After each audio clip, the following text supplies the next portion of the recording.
पूर्ण महापुरुष ब्रह्म ज्ञानी तत् बेते सूरबीर बचन के बली कौला बपरी संति छली खालसा पंथ दे महान जरनैल श्रोमणी जरनैल बाबा दीप सिंह जी शहीद जिन्हां दा जन्मदिन आपां मना रहे हैं।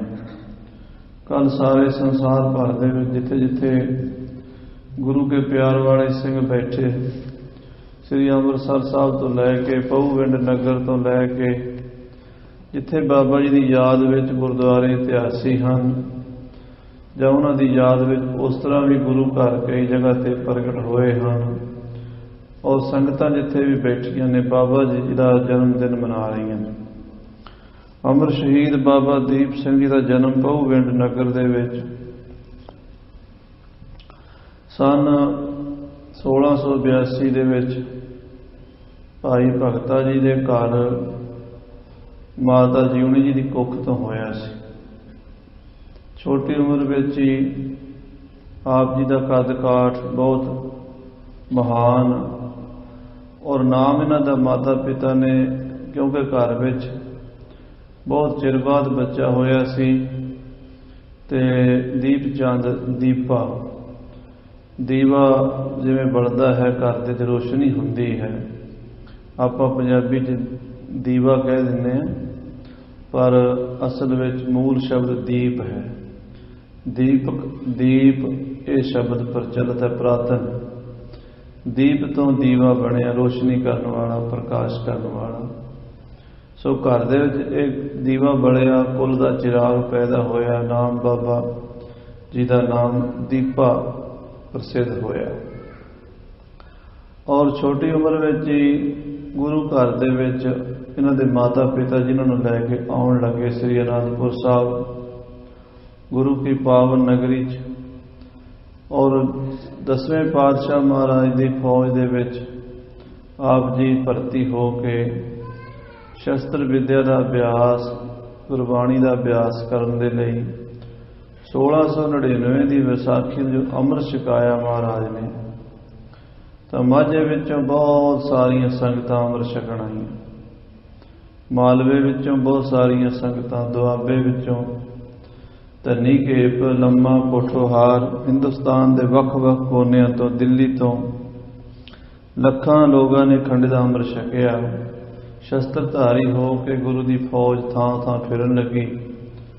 बाबा दीप सिंह जी भी गुरु पातशाह की फौज विच अमृत छक के तैयार बर तैयार हो गए। शस्त्र विद्या का अभ्यास घोड़सवारी जो महाराज रहतनामे च लिखिया खालसा सोए जो चढ़ै तुरंग खालसा सोए जो करे नित जंग खालसा सोए जो निर्धन को पालै खालसा सोए जो दुष्ट को गालै खालसा सोए नाम रत लागै खालसा सोए जो निंदा त्यागै।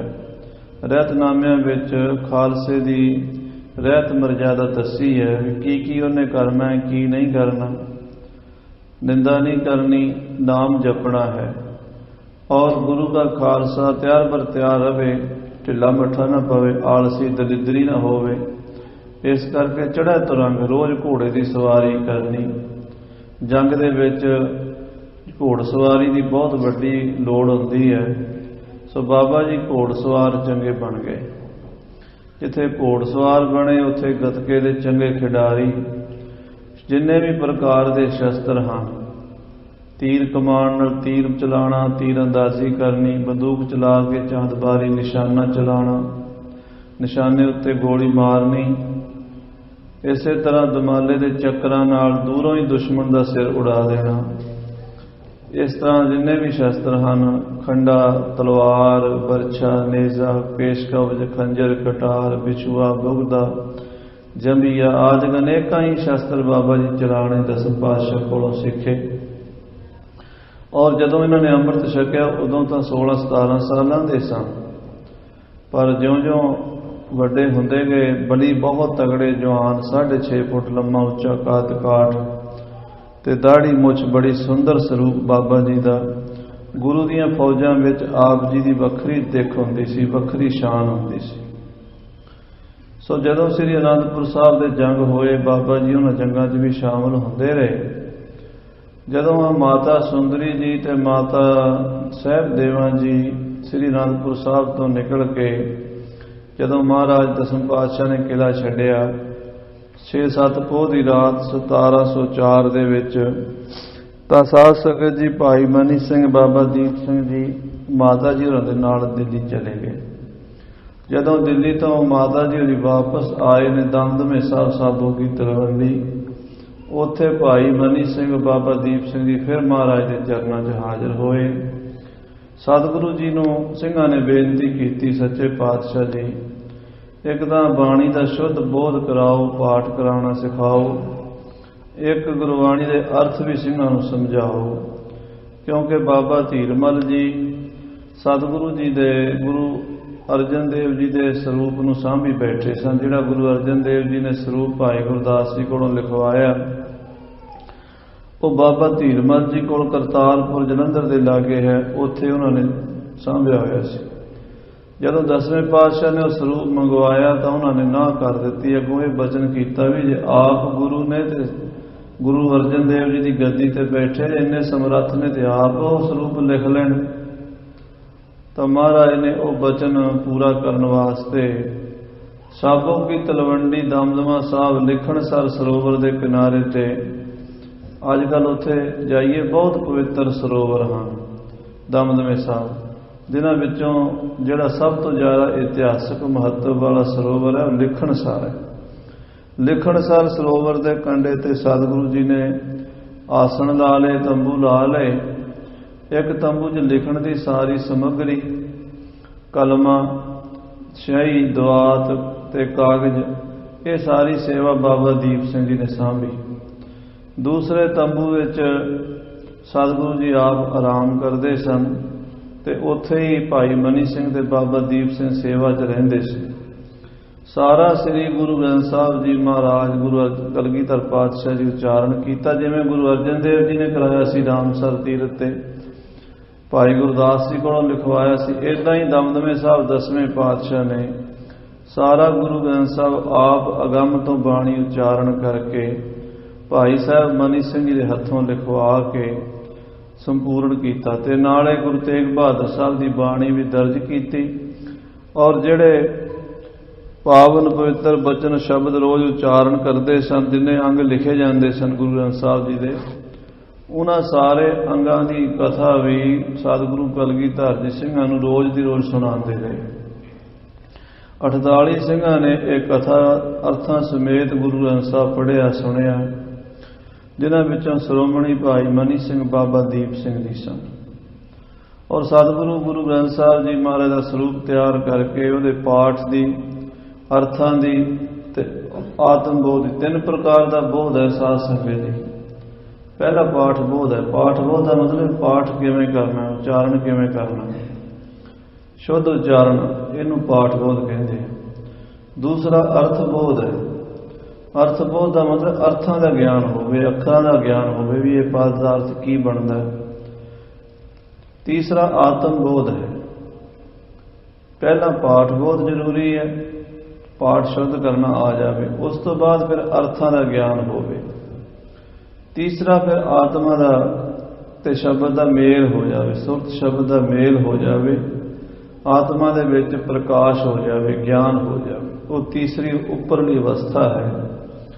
ਉਹਨਾਂ ਸਾਰੇ ਸਿੰਘਾਂ ਨੂੰ ਗੁਰੂ ਸਾਹਿਬ ਨੇ ਜਿੱਥੇ ਪਾਠ ਬੋਧ ਕਰਾਇਆ, ਅਰਥ ਬੋਧ ਕਰਾਇਆ, ਨਾਲ ਨਾਲ ਆਤਮ ਬੋਧ ਵੀ ਕਰਾ ਦਿੱਤਾ।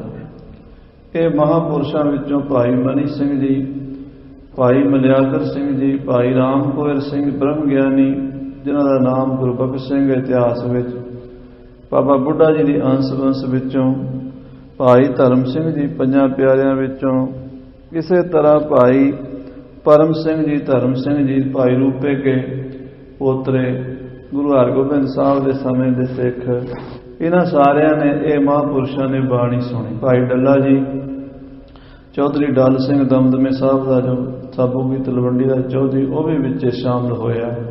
ਬਾਣੀ ਸਾਰਿਆਂ ਨੇ ਪੜ੍ਹੀ, ਬਾਣੀ ਸੁਣੀ, ਬਾਣੀ ਰੂਪੀ ਹੋ ਗਏ, ਵਿਦੇ ਮੁਕਤ ਹੋ ਗਏ ਸਾਰੇ ਸਿੰਘ। ਤੇ ਸਤਿਗੁਰੂ ਜੀ ਨੇ ਇੱਥੋਂ ਫਿਰ ਟਕਸਾਲ ਦੀ ਆਰੰਭਤਾ ਕੀਤੀ ਵੀ ਸਿੰਘਾਂ ਵਿੱਚ ਬਾਬਾ ਜੀ ਤੁਸੀਂ ਬਾਣੀ ਪੜ੍ਹਾਇਆ ਕਰਨੀ।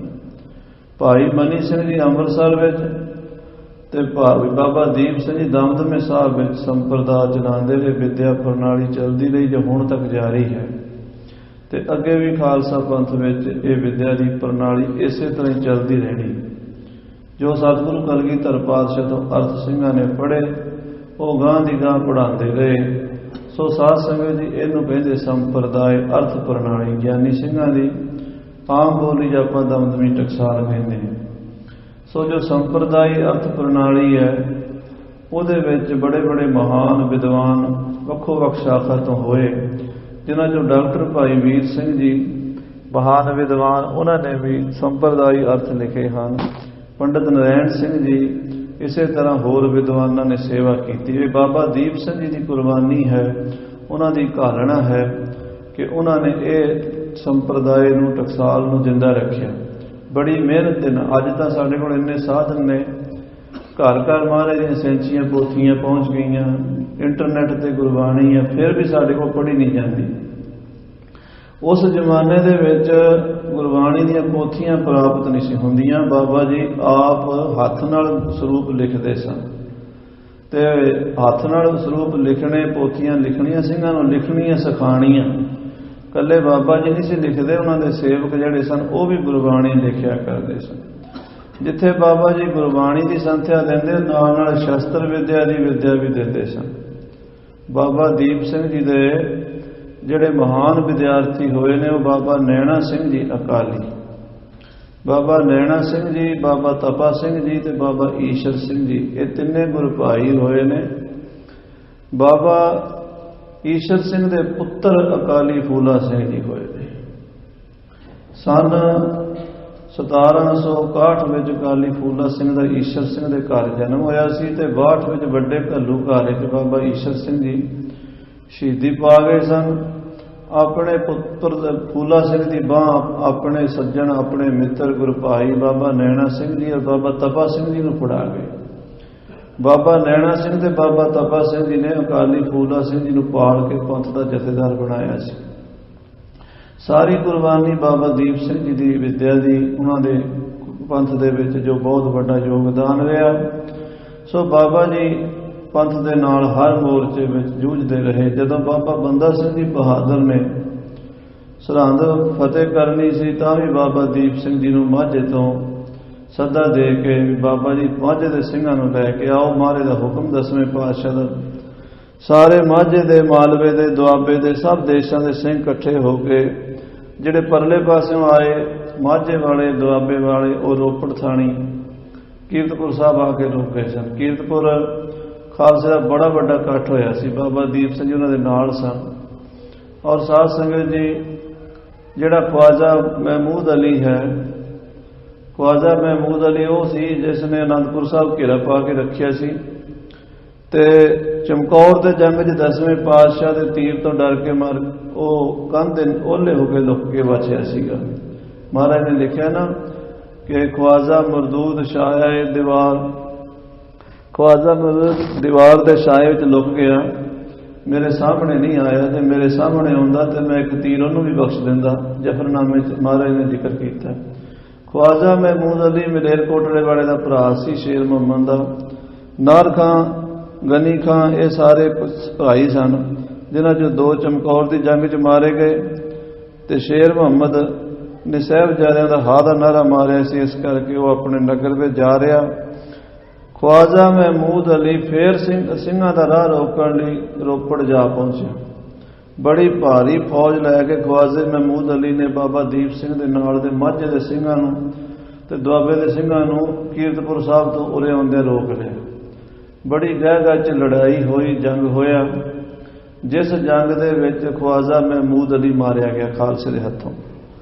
ਸੋ ਜਿਹੜਾ ਚਮਕੌਰ ਦੇ ਜੰਗ 'ਚ ਬਚ ਗਿਆ ਸੀ, ਉਹ ਸਾਧ ਸੰਗਤ ਜੀ ਇੱਥੇ 1710 ਦੇ ਵਿੱਚ ਰੋਪੜ ਮਾਰਿਆ ਗਿਆ। ਉਹਨੂੰ ਮਾਰ ਕੇ ਸਿੰਘਾਂ ਦਾ ਦਲ ਅੱਗੇ ਵਧਿਆ ਤੇ ਇਧਰੋਂ ਬਾਬਾ ਬੰਦਾ ਸਿੰਘ ਜੀ ਬਹਾਦਰ ਮਾਲਵੇ ਦੇ ਬਾਂਗਰ ਦੇ ਇਲਾਕੇ ਫਤਿਹ ਕਰਦੇ ਹੋਏ ਛੱਤ ਬਨੂੜ, ਇਹ ਕਸਬਾ ਹੈ ਜ਼ਿਲ੍ਹੇ ਪਟਿਆਲੇ ਵਿੱਚ, ਇੱਥੇ ਪਠਾਣਾਂ ਦਾ ਰਾਜ ਸੀ। ਉਹਨਾਂ ਨਾਲ ਯੁੱਧ ਕਰਕੇ ਉਹਨਾਂ ਨੂੰ ਫਤਿਹ ਕਰਕੇ ਖਰੜ ਦੇ ਲਾਗੇ ਇੱਕ ਪਿੰਡ ਹੈ ਚੱਪੜ ਚਿੜੀ, ਉੱਥੇ ਜਾ ਉਤਰੇ ਚੱਪੜ ਚਿੜੀ ਦੇ ਮੈਦਾਨ ਵਿੱਚ ਬਾਬਾ ਦੀਪ ਸਿੰਘ ਜੀ ਤੇ ਬੰਦੇ ਬਹਾਦਰ ਦੀਆਂ ਫੌਜਾਂ ਇਕੱਠੀਆਂ ਹੋ ਗਈਆਂ।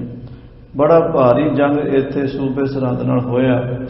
ਸੂਬੇ ਸਰਹੰਦ ਨੂੰ ਮਾਰ ਕੇ ਸਿੰਘਾਂ ਨੇ ਸਰਹੰਦ ਤੇ ਕਬਜ਼ਾ ਕਰ ਲਿਆ ਤੇ ਖਾਲਸੇ ਦਾ ਰਾਜ ਕਾਇਮ ਕੀਤਾ। ਬਾਬਾ ਬੰਦਾ ਸਿੰਘ ਜੀ ਬਹਾਦਰ ਤੇ ਬਾਬਾ ਦੀਪ ਸਿੰਘ ਸਾਰੇ ਸਿੰਘਾਂ ਨੇ ਇਹ ਮੋਰਚਾ ਫਤਿਹ ਕਰਨ ਤੋਂ ਬਾਅਦ ਗੁਰਮਤਾ ਕੀਤਾ ਵੀ ਚਲੋ ਗੁਰੂ ਧਾਮਾਂ ਦੇ ਦਰਸ਼ਨ ਕਰੀਏ, ਸ੍ਰੀ ਅਨੰਦਪੁਰ ਸਾਹਿਬ ਤੇ ਕੀਰਤਪੁਰ ਸਾਹਿਬ ਚਲੀਏ। ਇਹ ਸਾਰਾ ਦਲ ਖਾਲਸੇ ਦਾ ਕੀਰਤਪੁਰ ਸਾਹਿਬ ਜਾ ਠਹਿਰਿਆ। ਕੀਰਤਪੁਰ ਦੀਆਂ ਪਹਾੜੀਆਂ ਵਿੱਚ ਗੁਰੂ ਛੇਵੇਂ ਪਾਤਸ਼ਾਹ ਦੇ ਅਸਥਾਨਾਂ ਦੇ ਦਰਸ਼ਨ ਦਿਦਾਰੇ ਕੀਤੇ ਤੇ ਗੁਰੂ ਘਰਾਂ ਦੇ ਵਿੱਚ ਸਿੰਘਾਂ ਨੇ ਬਾਣੀ ਦੇ ਜਾਪ ਕੀਤੇ, ਖੰਡ ਪਾਠ ਹੋਏ ਜਾਂ ਹੋਰ ਕੀਰਤਨ ਭਜਨ ਹੋਇਆ। ਕਹਿੰਦੇ ਬਾਬਾ ਦੀਪ ਸਿੰਘ ਜੀ ਉਸ ਵੇਲੇ ਕਿਉਂਕਿ 28 ਸਾਲਾਂ ਦੇ ਸਨ, ਪੂਰੀ ਜਵਾਨੀ ਦੀ ਉਮਰ ਸੀ ਤੇ ਕਿਸੇ ਜਗ੍ਹਾ ਤੇ ਨਾ ਪਹਾੜ ਵਿੱਚ ਦਾਤਣ ਕੋਈ ਇਹੋ ਜਿਹੀ ਕਰ ਬੈਠੇ ਕਿ ਉਹਨਾਂ ਦੇ ਜਿਹੜੇ ਦੰਦ ਹਨ ਨਾ ਉਹ ਝੜ ਗਏ। ਪੰਥ ਪ੍ਰਕਾਸ਼ ਵਿੱਚ ਕਥਾ ਹੁੰਦੀ, ਭਾਈ ਰਤਨ ਸਿੰਘ ਭੰਗੂ ਨੇ ਲਿਖਿਆ ਕਿ ਦੰਦ ਜਿਹੜੇ ਸਨ ਉਹ ਜਵਾਨੀ ਦੀ ਉਮਰ ਵਿੱਚ ਹੀ ਮੁੱਖ ਦੇ ਵਿੱਚ ਨਾ ਲਏ ਤੇ ਦੰਦਾਂ ਤੋਂ ਬਿਨਾਂ ਖਾਧਾ ਪੀਤਾ ਨਹੀਂ ਜਾਂਦਾ ਤੇ ਜਵਾਨੀ ਦੀ ਉਮਰ 'ਚ ਕਿਸੇ ਦੇ ਦੰਦ ਨਾ ਹੋਣ ਤਾਂ ਉਹ ਹੋਰ ਤਰ੍ਹਾਂ ਲੱਗਦਾ। ਜੋ ਬਜ਼ੁਰਗ ਆਦਮੀ ਦੀ ਗੱਲ ਕੁਝ ਹੋਰ ਹੈ, ਜਵਾਨੀ ਦੀ ਕੋਈ ਹੋਰ ਹੈ। ਕਹਿੰਦੇ ਕਿਸੇ ਸਿੰਘ ਨੇ ਨਾ ਜਾਣ ਬੁੱਝ ਕੇ ਵੀ ਬਾਬਾ ਜੀ ਬੈਠੇ ਦੀਪ ਸਿੰਘ ਹੋਰੀ ਤੇ ਬਾਕੀ ਸਿੰਘ ਬੈਠੇ, ਛੋਲਿਆਂ ਦੀਆਂ ਜਿਹੜੀਆਂ ਹੋਲਾਂ ਹੁੰਦੀਆਂ ਚਣੇ ਭੁੱਜੇ ਹੋਏ ਉਹ ਲਿਆ ਕੇ ਵਰਤਾ ਦਿੱਤੇ। ਸਾਰੇ ਸਿੰਘ ਜੱਬਣ ਲੱਗ ਪਏ ਤੇ ਬਾਬਾ ਦੀਪ ਸਿੰਘ ਜੀ ਏਦਾਂ ਹੱਥ ਵਿੱਚ ਲੈ ਕੇ ਬੈਠੇ ਤੇ ਬਾਬਾ ਬੰਦਾ ਸਿੰਘ ਬਹਾਦਰ ਕਹਿੰਦੇ ਬਾਬਾ ਜੀ ਤੁਸੀਂ ਕਿਉਂ ਨਹੀਂ ਛਕਦੇ? ਉਹ ਕਹਿਣ ਲੱਗੇ ਜੀ ਮੇਰੇ ਦੰਦ 'ਚ ਕੋਈ ਨਹੀਂ। ਉਹ ਕਹਿੰਦੇ ਫੱਕਾ ਮਾਰੋ ਵਾਹਿਗੁਰੂ ਦਾ ਨਾਮ ਲੈ ਕੇ। ਕਹਿੰਦੇ ਸਤਨਾਮ ਸ੍ਰੀ ਵਾਹਿਗੁਰੂ ਕਹਿ ਕੇ ਬਾਬਾ ਦੀਪ ਸਿੰਘ ਹੋਰਾਂ ਨੇ ਫੱਕਾ ਮਾਰਿਆ। 32 ਦੇ 32 ਦੰਦ ਫਿਰ ਮੂੰਹ ਦੇ ਵਿੱਚ ਪ੍ਰਗਟ ਹੋ ਗਏ। ਇਹ ਬਚਨ ਭਾਈ ਰਤਨ ਸਿੰਘ ਜੀ ਭੰਗੂ ਨੇ ਪੰਥ ਪ੍ਰਕਾਸ਼ 'ਚ ਵਿਸਥਾਰ ਦੇ ਨਾਲ ਲਿਖੇ ਹਨ। ਦੋਵਾਂ ਦਾ ਆਪਸ 'ਚ ਬੜਾ ਪ੍ਰੇਮ ਰਿਹਾ ਜਿੰਨਾ ਚਿਰ ਖਾਲਸਾ ਦੇ ਪੰਥ ਦੇ ਜੰਗਾਂ ਯੁੱਧਾਂ 'ਚ ਰਹੇ। ਬਾਅਦ 'ਚ ਬਾਬੇ ਬੰਦੇ ਬਹਾਦਰ ਦਾ ਤੇ ਤਤ ਖਾਲਸੇ ਦਾ ਮਤਭੇਦ ਹੋ ਗਿਆ। ਬੰਦਈਆਂ ਦਾ ਤੇ ਤਤ ਖਾਲਸੇ ਦਾ ਜੋ ਮਤਭੇਦ ਹੋਇਆ ਉਸ ਕਰਕੇ ਬਾਬਾ ਦੀਪ ਸਿੰਘ ਜੀ ਤਤ ਖਾਲਸੇ ਦੇ ਨਾਲ ਜੋ ਪੁਰਾਤਨ ਮਰਜ਼ਾਦਾ ਸੀ ਉਹਨੂੰ ਕਾਇਮ ਰੱਖਣ ਦੇ ਲਈ ਜੁੜ ਗਏ ਔਰ ਦਮਦਮੇ ਸਾਹਿਬ ਜਾ ਫਿਰ ਪੱਕਾ ਡੇਰਾ ਲਾਇਆ। ਸਮੇਂ ਕਈ ਆਏ। ਉਸ ਤੋਂ ਬਾਅਦ ਲਗਭਗ 40-50 ਸਾਲ ਸਿੰਘ ਜੰਗਾਂ 'ਚ ਰਹੇ। 40-50 ਸਾਲ ਜਿਹੜਾ ਬਾਬਾ ਦੀਪ ਸਿੰਘ ਦੇ ਸ਼ਹੀਦੀ ਤੱਕ ਦਾ ਟਾਈਮ ਹੈ ਉਹਦਾ ਬੜਾ ਹੀ ਭਿਆਨਕ ਸਮਾਂ ਰਿਹਾ। 26 ਸਾਲ ਲਗਭਗ ਜ਼ਕਰੀਆ ਖਾਂ ਦਾ ਰਾਜ ਰਿਹਾ। ਉਹ ਜ਼ਕਰੀਆ ਖਾਂ ਦੇ ਰਾਜ ਵਿੱਚ ਮੀਰ ਮਨੂੰ 4 ਸਾਲ ਰਾਜ ਕੀਤਾ। ਯਹੀਆ ਖਾਂ, ਸ਼ਾਹ ਨਵਾਜ਼ ਖਾਂ, ਜਹਾਨ ਖਾਂ, ਇਹਨਾਂ ਸਾਰਿਆਂ ਦੇ ਸਮੇਂ ਬਾਬਾ ਜੀ ਸਮੇਂ-ਸਮੇਂ ਨਾਲ ਸਿੰਘਾਂ ਦੀ ਸੰਭਾਲ ਵੀ ਕਰਦੇ ਰਹੇ, ਜੰਗਾਂ ਯੁੱਧਾਂ 'ਚ ਵੀ ਸ਼ਾਮਲ ਹੁੰਦੇ ਰਹੇ। ਸਨ 1739 ਦੇ ਵਿੱਚ ਨਾਦਰ ਸ਼ਾਹ ਦਿੱਲੀ ਨੂੰ ਲੁੱਟ ਕੇ ਦਿੱਲੀ 'ਚੋਂ ਕੋਹ ਨੂਰ ਹੀਰਾ, ਮੁਗਲੇ ਆਜ਼ਮ ਹੀਰਾ, ਤਖਤੇ ਤੌਸ਼ ਜੋ ਕਰੋੜਾਂ ਰੁਪਇਆਂ ਦੇ ਇਹ ਦੋਵੇਂ ਤਿੰਨੇ ਚੀਜ਼ਾਂ ਸਨ, ਕਰੋੜਾਂ ਅਰਬਾਂ ਦੀਆਂ। ਇਸ ਤੋਂ ਇਲਾਵਾ 70,000 ਬੰਦਾ ਦਿੱਲੀ 'ਚ ਕਤਲ ਕੀਤਾ। 22,000 ਨੌਜਵਾਨ ਲੜਕੀਆਂ ਨੂੰ ਬੰਨ੍ਹ ਕੇ ਕੈਦ ਕਰਕੇ ਹਿੰਦੁਸਤਾਨ ਦੇ ਵਿੱਚੋਂ ਬਹੁਤ ਹੋਰ ਤਰ੍ਹਾਂ ਦੇ ਕਈ ਤਰ੍ਹਾਂ ਦੇ ਕੀਮਤੀ ਖਜ਼ਾਨੇ ਲੈ ਕੇ ਨਾਦਰ ਜਦੋਂ ਵਾਪਸ ਮੁੜਿਆ, ਕਿਸੇ ਨੇ ਬਾਬਾ ਦੀਪ ਸਿੰਘ ਜੀ ਨੂੰ ਖਬਰ ਭੇਜੀ ਬਾਬਾ ਜੀ ਕਿ ਹਿੰਦੁਸਤਾਨ ਦੀ ਇੱਜ਼ਤ ਨੂੰ ਗਜਨੀ ਕਾਬਲ ਦੇ ਬਾਜ਼ਾਰਾਂ 'ਚ ਵੇਚਣ ਵਾਸਤੇ ਨਾਦਰ ਸ਼ਾਹ ਲੁੱਟ ਕੇ ਲਿਜਾ ਰਿਹਾ ਹੈ ਤੇ ਕਿਰਪਾ ਕਰੋ ਸਿੰਘਾਂ ਦਾ ਦਲ ਲੈ ਕੇ ਆਪਾਂ ਲੜਕੀਆਂ ਤਾਂ ਛੁਡਾ ਲਈਏ। ਤਾਂ ਬਾਬਾ ਜੀ ਨੇ ਖਾਲਸੇ ਨਾਲ ਗੁਰਮਤਾ ਕੀਤਾ। ਸਿੰਘਾਂ ਦੇ ਜਥੇ ਬਾਬਾ ਨਵਾਬ ਕਪੂਰ ਸਿੰਘ ਜੀ, ਸਰਦਾਰ ਜੈ ਸਿੰਘ ਜੀ ਕਨਈਆ, ਇਸੇ ਤਰ੍ਹਾਂ ਬਾਬਾ ਨੌਧ ਸਿੰਘ ਚੜ੍ਹਤ ਸਿੰਘ ਦਾ ਪਿਤਾ, ਇਹ ਜਿਹੜੇ ਮੁਖੀ ਸਿੰਘ ਸਨ ਸਾਰੇ ਇਕੱਠੇ ਹੋ ਕੇ ਜਥੇ ਬਣਾਏ। 2-2 ਹਜ਼ਾਰ ਦਾ ਜਥਾ ਬਣਾਇਆ। 2-2 ਹਜ਼ਾਰ ਦਾ ਜਥਾ ਬਣਾਇਆ ਵੀ ਆਪਾਂ ਕਰਨਾਲ ਤੋਂ ਲੈ ਕੇ ਲਾਹੌਰ ਤੱਕ ਛਾਪੇ ਮਾਰਨੇ ਹਨ ਔਰ ਮੁਗਲਾਂ ਦੀ ਪਠਾਣਾਂ ਦੀ ਫੌਜ ਕੋਲੋਂ ਲੜਕੀਆਂ ਵੀ ਛੁਡਾਣੀਆਂ ਨੇ ਤੇ ਖਜ਼ਾਨਾ ਵੀ ਖੋਹਣਾ ਤੇ ਲੜਾਈ ਗੁਰੀਲੇ ਢੰਗ ਦੀ ਹੋਵੇਗੀ। 2000 ਦਾ ਜਥਾ ਇੱਕ ਪਾਸਿਓਂ ਆਵੇਗਾ, ਉਹ ਕੱਟ ਵੱਢ ਕਰਕੇ ਦੁਸ਼ਮਣ ਨੂੰ ਭਾਜੜ ਪਾ ਕੇ ਦੂਰ ਨਿਕਲ ਜਾਏਗਾ। ਜਦੋਂ ਉਹਦੇ ਪਿੱਛੇ ਉਹ ਦੁਸ਼ਮਣ ਜਾਏਗਾ ਤੇ ਵਿੱਚੋਂ ਹੋਰ ਇੱਕ ਜਥਾ ਆਏਗਾ, ਉਹ ਉਹਨਾਂ ਭੱਜਿਆ ਜਾਂਦਿਆਂ ਨੂੰ ਪਨਾਹ ਕਰਕੇ ਦੂਜੇ ਪਾਸੇ ਨਿਕਲ ਜਾਏ। ਇਸ ਤਰ੍ਹਾਂ ਦੀ ਤਰਤੀਬ ਸਿੰਘਾਂ ਨੇ ਕੀਤੀ। ਕਰਨਾਲ ਤੋਂ ਲੈ ਕਰਕੇ ਲਾਹੌਰ ਤੱਕ ਸਿੰਘਾਂ ਨੇ ਪਿੱਛਾ ਨਹੀਂ ਛੱਡਿਆ। ਉਸ ਯਾਤਰਾ ਦੇ ਵਿੱਚ ਜਿਹੜਾ ਸਿੱਧਾ ਰੋਡ ਜਾਂਦਾ ਹੈ ਦਿੱਲੀ ਤੋਂ ਲੁਧਿਆਣਾ ਜਲੰਧਰ, ਇਧਰੋਂ ਨਾਦਰ ਨਹੀਂ ਗਿਆ। ਨਾਦਰ ਆਪਣੇ ਵੱਲੋਂ ਬੜੀ ਚਲਾਕੀ ਕਰਕੇ ਵੀ ਮੈਂ ਉੱਪਰੋਂ ਪਹਾੜ ਵੱਲੋਂ ਨਿਕਲਾਂਗਾ, ਸ੍ਰੀ ਰੋਪੜ ਕੀਰਤਪੁਰ ਸਾਹਿਬ ਵੱਲੋਂ ਦਰਿਆ ਪਾਰ ਕਰਾਂਗਾ, ਉੱਤੋਂ ਦੁਆਬੇ ਹੁਸ਼ਿਆਰਪੁਰ ਨੂੰ ਹੁੰਦਾ, ਫਿਰ ਮੈਂ ਮਾਝੇ 'ਚ ਦਾਖਲ ਹੋਵਾਂਗਾ। ਇਸ ਤਰ੍ਹਾਂ ਉਹਨੇ ਆਪਣੀ ਫੌਜ ਤੋਰੀ। ਪਰ ਸਿੰਘਾਂ ਨੂੰ ਹੋਰ ਦਾ ਲੱਗ ਗਿਆ। ਉਹ ਪਹਾੜਾਂ ਵਿੱਚੋਂ ਆਉਂਦੇ, ਪਹਾੜਾਂ 'ਚੋਂ ਵੈਰੀ ਨੂੰ ਤਬਾਹ ਕਰਕੇ ਤੇ ਫਿਰ ਨਿਕਲ ਜਾਂਦੇ, ਜੰਗਲਾਂ 'ਚੋਂ ਆਉਂਦੇ ਤੇ ਪਹਾੜਾਂ ਨੂੰ ਨਿਕਲ ਜਾਂਦੇ। 22 ਦੀਆਂ 22,000 ਲੜਕੀਆਂ ਵੀ ਛੁਡਾ ਲਈਆਂ ਤੇ ਕਈ ਲੱਖਾਂ ਕਰੋੜਾਂ ਰੁਪਏ ਦਾ ਖਜ਼ਾਨਾ ਵੀ ਨਾਦਰ ਕੋਲੋਂ ਖੋਹ ਲਿਆ। ਜਦੋਂ ਇਹ ਖਜ਼ਾਨਾ ਖੋਹ ਕੇ ਸਿੰਘ ਜੰਗਲਾਂ ਨੂੰ ਹਰਨ ਭਰਨ ਹੋ ਗਏ, ਉਸ ਵੇਲੇ ਨਾਦਰ ਲਾਹੌਰ ਜਾ ਪਹੁੰਚਿਆ। ਉਹਨੇ ਸੂਬੇ ਜ਼ਕਰੀਆ ਖਾਨ ਨੂੰ ਸੱਦਿਆ। ਕਹਿਣ ਲੱਗਾ, ਜ਼ਕਰੀਆ ਖਾਨ, ਮੈਂ ਈਰਾਨ ਤੋਂ ਤੁਰਿਆ ਅਫਗਾਨਿਸਤਾਨ, ਪੰਜਾਬ, ਹਿੰਦੁਸਤਾਨ ਤੱਕ ਮੇਰੇ ਸਾਹਮਣੇ ਕੋਈ ਅੜਿਆ ਨਹੀਂ। ਮੈਂ ਸਾਰਿਆਂ ਦੀ ਧੌਣ ਨਿਭਾ ਦਿੱਤੀ, ਸਾਰਿਆਂ ਦੀ ਆਕੜ ਭੰਨ ਦਿੱਤੀ। ਇਹ ਜਿਹੜੇ ਕੌਣ ਹਨ ਜਿਹੜੇ ਜੰਗਲਾਂ 'ਚੋਂ ਨਿਕਲ ਕੇ ਮੇਰੇ ਰਾਹ ਵਿੱਚ ਅੜੇ ਹਨ ਔਰ ਮੇਰਾ ਲੁੱਟ ਦਾ ਮਾਲ ਮੇਰੇ ਕੋਲੋਂ ਖੋਹ ਲਿਆ ਹੈ। ਮੈਨੂੰ ਮਾੜਾ ਜਿਹਾ ਇਹਨਾਂ ਦਾ ਥਾਂ ਟਿਕਾਣਾ ਪਤਾ, ਇਹਨਾਂ ਦਾ ਘਰ-ਬਾਰ, ਇਹਨਾਂ ਦਾ ਦੇਸ਼, ਇਹਨਾਂ ਦੀ ਕੌਮ, ਇਹਨਾਂ ਦੀ ਜਾਤੀ ਦਾ ਐਡਰੈਸ ਪਤਾ ਦੇ ਦੇ, ਦੁਨੀਆ ਦੇ ਨਾਮੋ ਨਿਸ਼ਾਨ ਖਤਮ ਕਰ ਦੇਂਗਾ। ਪਤਾ ਨਹੀਂ ਲੱਗੇਗਾ ਕਿੱਧਰ ਚਲੇ ਗਏ ਨੇ, ਮੈਨੂੰ ਦੱਸ ਕਿੱਥੇ ਰਹਿੰਦੇ ਨੇ। ਜਦੋਂ ਇਹ ਗੱਲ ਜ਼ਕਰੀਆ ਖਾਨ ਕੋਲੋਂ ਨਾਦਰ ਨੇ ਪੁੱਛੀ, ਪੰਥ ਪ੍ਰਕਾਸ਼ ਵਿੱਚ ਲਿਖਿਆ ਹੈ, ਤਬ ਖਾਨੂ ਨੇ ਐਸ ਬਖਾਨੀ, ਖਾਨ ਬਹਾਦਰ ਜ਼ਕਰੀਆ ਖਾਨ ਕਹਿੰਦਾ, ਤਬ ਖਾਨੂ ਨੇ ਐਸ ਬਖਾਨੀ, ਕਿਤੇ ਨਾ ਉਨਕੀ ਮੁਲਕ ਨਿਸ਼ਾਨੀ। ਇਹ ਬਾਦਸ਼ਾਹ, ਉਹਨਾਂ ਦੇ ਮੁਲਕ ਦੀ ਕੋਈ ਨਿਸ਼ਾਨੀ ਨਹੀਂ, ਕਿਤੇ ਵੀ ਨਹੀਂ। ਖੜੇ ਸੋਵੇਂ ਉਹ ਚਲਤੇ ਖਾਏ, ਨਹਿ ਬੈਠੇ ਵੈ ਕਿਤੇ ਗਿਰਾਏ। ਖੜੇ ਖੜੇ ਦਰਖਤਾਂ ਦੇ ਢੋਲ ਆ ਕੇ ਘੋੜਿਆਂ ਦੇ ਉੱਤੇ ਹੀ ਸੌਂ ਲੈਂਦੇ ਨੇ ਤੇ ਚਲਦੇ ਚਲਦੇ ਹੀ ਖਾ ਲੈਂਦੇ।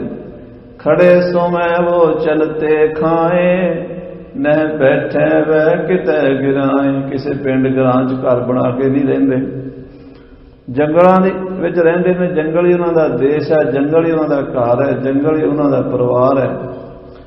ਘੋੜਿਆਂ ਦੀ ਕਾਠੀਆਂ ਦੇ ਉੱਤੇ ਘਰ ਪਾਏ ਹੋਏ ਨੇ। ਨਹਿ ਬੈਠੇ ਵੈ ਕਿਤੇ ਗਿਰਾਏ, ਲੜੇ ਬਹੁਤ ਵੇ ਕਰਕੇ ਭਾਜ। ਹੇ ਬਾਦਸ਼ਾਹ, ਇੱਕ ਇੱਕ ਰਾਤ ਵਿੱਚ 100-100 ਮੀਲ ਦੌੜ ਜਾਂਦੇ ਨੇ, ਬੜੇ ਲੜਾਕੇ ਨੇ। ਖੈ ਕੱਚੇ ਹੀ ਮਿਰਗਮਾਰ, ਖਾਣ ਨੂੰ ਰੋਟੀ ਨਹੀਂ ਮਿਲਦੀ, ਜੰਗਲਾਂ ਵਿੱਚ ਸ਼ਿਕਾਰ ਕਰਕੇ ਕੱਚਾ ਹੀ ਖਾ ਲੈਂਦੇ ਨੇ।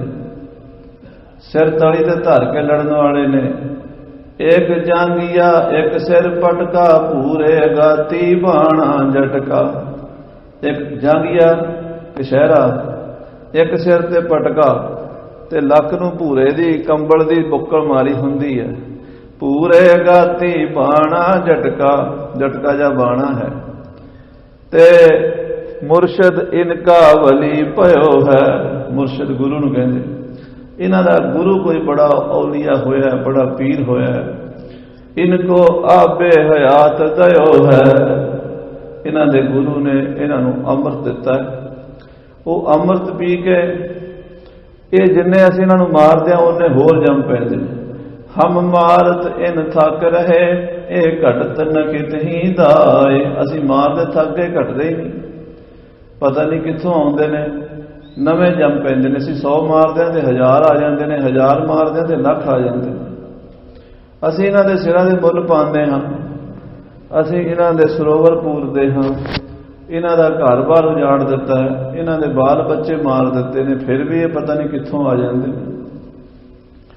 ਇਹ ਗੱਲਾਂ ਸੁਣ ਕੇ ਨਾਦਰ ਸ਼ਾਹ ਨੇ ਮੂੰਹ ਚੁੰਗਲਾਂ ਪਾ ਲਈਆਂ। ਕਹਿਣ ਲੱਗਾ, ਜ਼ਕਰੀਆ ਖਾਨ ਜੀ ਤੂੰ ਸੱਚ ਬੋਲਦਾ, ਬਿਲਕੁਲ ਇੱਦਾਂ ਹੀ ਹੈ। ਤਾਂ ਜਿਹੜੇ ਤਖਤ ਤੇ ਤੂੰ ਰਾਜ ਕਰ ਰਿਹਾ ਲਾਹੌਰ ਦੀ ਗੱਦੀ ਤੇ, ਇੱਕ ਦਿਨ ਇਹਨਾਂ ਸਿੰਘਾਂ ਦਾ ਰਾਜ ਹੋਵੇਗਾ। ਇਹ ਤੇਰੇ ਕੋਲ ਰਾਜ ਖੋਹ ਲੈਣਗੇ। मैं तेनों आने वाला समा दस रहा, जे सच्ची मुच्ची इदां दे ही ने तो फिर ये बड़े बहादुर ने जिन्होंने मेरा राह रोकिया है, मेरिया फौजां लुटियां ने, मेरे कोलों लड़कियां छुड़ा लईयां ने, ये तेनों भी कुछ नहीं समझणगे। सो खालसा जी वो महान समा जंगा युद्धां दा बाबा दीप सिंह जी संभालते रहे। बड़े बड़े समय आए।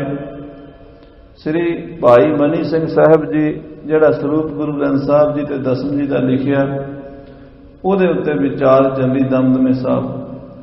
ਉਧਰੋਂ ਪਤਾ ਲੱਗਾ ਵੀ ਮੱਸਾ ਰੰਗੜ ਬੇਦਬੀ ਕਰ ਰਿਹਾ ਸ੍ਰੀ ਹਰਿਮੰਦਰ ਸਾਹਿਬ ਜੀ ਦੀ। ਭਾਈ ਸੁਖਾ ਸਿੰਘ ਤੇ ਮਤਾਬ ਸਿੰਘ ਬੀਕਾਨੇਰ ਤੋਂ ਬੁੱਢੇ ਜੋੜ ਤੋਂ ਚੱਲ ਕੇ ਦਮਦਮੇ ਸਾਹਿਬ ਬਾਬਾ ਦੀਪ ਸਿੰਘ ਜੀ ਕੋਲ ਪਹੁੰਚੇ ਔਰ ਉੱਥੋਂ ਚੱਲ ਕੇ ਮੱਸੇ ਰੰਗੜ ਦਾ ਸਿਰ ਵੱਢ ਕੇ ਫਿਰ ਬਾਬਾ ਦੀਪ ਸਿੰਘ ਜੀ ਕੋਲ ਆਏ। ਬੜੀ ਲੰਮੀ ਕਥਾ ਹੈ, ਮੈਂ ਵਿਸਥਾਰ 'ਚ ਨਾ ਜਾਵਾਂ। ਇਸ ਤਰ੍ਹਾਂ ਦੇ ਹੋਰ ਵੀ ਬੜੇ ਸਮੇਂ ਇਤਿਹਾਸ ਦੇ ਜੇ ਆਪਾਂ ਕਥਾ ਕਰੀਏ, ਸਾਰੀ ਕਥਾ ਪੰਥ ਪ੍ਰਕਾਸ਼ ਦੀ ਸੁਣਨ ਵਾਲੀ ਹੈ। ਭਾਈ ਰਤਨ ਸਿੰਘ ਜੀ ਭੰਗੂ ਨੇ ਲਿਖੀ ਹੈ। 2-3 ਸਾਲ ਪਹਿਲਾਂ ਕਹਿਲਗਰੀ ਦਾਸ ਨੇ ਮਹਾਰਾਜ ਸਾਹਿਬ ਜੀ ਦੀ ਕਿਰਪਾ ਨਾਲ ਰਿਕਾਰਡਿੰਗ ਕਰਾ ਦਿੱਤੀ ਸੀ। ਇੰਟਰਨੈਟ ਤੇ gurmatvichar.com ਤੇ ਹੈ, ਸਾਰੀ ਕਥਾ ਤੁਸੀਂ ਸੁਣ ਸਕਦੇ ਹੋ। ਸਿੱਖ ਕਿੱਦਾਂ ਕਿੱਦਾਂ ਜੰਗਲਾਂ 'ਚ ਰਹਿੰਦੇ ਰਹੇ, ਘੋੜਿਆਂ ਦੀਆਂ ਕਾਠੀਆਂ ਤੇ ਰਹਿੰਦੇ ਰਹੇ, ਔਖੇ ਵਿਖੜੇ ਸਮੇਂ ਝੱਲਦੇ ਰਹੇ। गुरु कलगीधर पातशाह के मिशन को पूरा करने लिए राज करेगा खालसा, आकी रहे न कोई, ख्वार होए सब मिलेंगे, बचे शरण जो होए। सो बाबा दीप सिंह साहब जी ने सारे समयां विच पंथ की गवाही की। जदों जहान खां अबदाली का जरनैल, बहुत ही अत्याचारी जरनैल सी, इहदी ਸਿੰਘਾਂ नाल बड़ियां टक्करां होईयां। जहान खां दे नाल बाबा मित सिंह जी सराड़ी वाले 10,000 फौज लैके मेरठ के इलाके सहारनपुर के कोल उत्थे जंग लड़िया, जिथे 6,000 शहीदां सिंघां दे सिर वढ़ के जहान खां नजीब खां रोहेला लाहौर नूं लिजा रहा सी। ते साध संगत जी रस्ते विच अंबाले दे कोल घग्गर दे दरिया तो पार उन्हां सिंघां दे सीस खो के सिंघां ने संस्कार कीता सी। पंथ प्रकाश में लिखा कि जब दल गड्ढे लग तुरे, घग्गर हुती सराए, तब सिंघन के दल बड़े, सुनी अवाई आए। उस जगह ते गुरुद्वारा शहीदगंज साहब बने। जहान खान ने एक नहीं बड़े जुल्म किए, लखां सिंघां दा कातल सी। हरमंदर साहब नूं खत्म करना चाहुंदा सी, अमृतसर ते कब्जा कर लिया। सारे शहर का मलबा दूरों नेड़े लिया के सरोवर च पा के सरोवर पूरना शुरू कर दिता। इस बेदबी की खबर बाबा दीप सिंह जी को मिली। आप जी दमदमे साहब तो कमर कसे कस के तुरे, ਸਿੰਘਾਂ ਨੂੰ सदे भेज दिते। तरनतारन साहब आउंदे ने 5,000 खालसे की फौज इकट्ठी हो गई। बाबा जी ने लकीर खिंच के कहा भी जिसने शहीदी पानी है भाई वो अगे आवे। जो तो प्रेम खेलन का जाओ, सिर धर दली गली मेरी आओ, इत मार्ग पैर तरीजै, सिर दीजै कान न कीजै। तो बाबा जी अपने नाल दे साथी शहीदां ਸਿੰਘਾਂ समेत श्री अमृतसर पर तुरे। गोलवड़ के मैदान जंग शुरू होया। थां थाई अज तुसीं जाओ कदी तरनतारन रोड के उत्ते, एक नहीं तुहानूं दर्जनां तो वध के गुरु घर मिलणगे जिथे शहीदां ਸਿੰਘਾਂ ਦੇ अंगीठे बने हैं, शहीदां ਸਿੰਘਾਂ ਦੀ शहीदी स्थान बने हैं। वो थां थाई जंग हुंदा रहा, थां थाई सिंह शहीद हुंदे रहे। जिथे गुरुद्वारा टाला साहब है, इत्थे बाबा दीप सिंह जी का सीस धड़ नालों वखरा हो गया। कोल खड़े बाबा दयाल सिंह जी, उन्होंने कहा बाबा जी अरदास की सी श्री हरिमंदर साहब जाके शहीदी पावांगे तो इत्थे ही आसन ला बैठे। तो उस वेले दुनिया का एक ऐसा अनोखा करिश्मा वरत्या कि बाबा जी का धड़ हिलिया, सीस अपने तली ते धर के खंडा चुक के उस तरह फिर जंग करन लग पे। क्योंकि जदों 10वें पातशाह स्वरूप लिखवा रहे सी दमदमे साहब, ये पंक्ति आई सी, जो तो प्रेम खेलन का जाओ, सिर धर दली गली मेरी आओ, इत मार्ग पैर तरीजै, सिर दीजै कान न कीजै।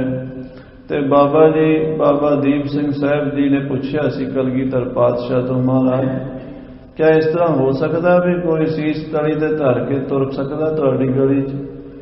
इदां किवें होवेगा भी सिर तली ते धर के तुरिया किवें जा सकदा है। महाराज कहण लगे दीप सिंह जी बचन तुसीं पूरे करके दिखाओगे, तुहाडे कोलों ही पूरे करवा देंगे।